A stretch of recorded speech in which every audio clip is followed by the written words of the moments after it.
Salam, hər birinizi xoş gördük. Bəli, bugün sinir ilə sinir hüceyrəsinin arasındakı fərqə baxacağıq. Keçən dərsimizdə sinir hüceyrəsi olan neyronun quruluşuna baxdıq. Dedik ki, neyron cisimdən və iki növ çıxıntıdan, qısa çıxıntıları olan dendritdən və bir ədəd də uzun çıxıntısı olan aksondan təşkil olunmuşdur. Belə ki, aksonların bir çoxunun üzəri miyelin qişə ilə örtülü olurdu ki, bu da öz növbəsində sinir sisteminin ağ maddəsinin əmələ gəlməsini təmin edirdi. Bəs görəsən sinirlər sinir hüceyrəsinin hansı hissəsində gizlənir? Dəyərli tələbələr, biz sinir bəhsini oxuyanda qarşımıza belə bir cümlə çıxır.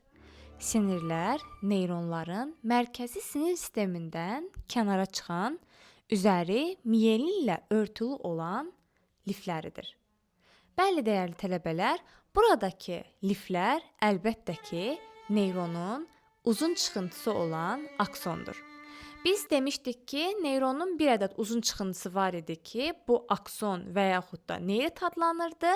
Elə sinirləri əmələ gətirən, mərkəzi sinir sistemindən kənara çıxan, üzəri miyelinlə örtülü olan liflər də aksonlardır. Belə ki, üzəri miyelinlə örtülü olan aksonlar və yaxud da sinir lifləri, siz artıq kənara qeyd edin ki, akson bərabərdir neyrit, o da bərabərdir sinir lifi.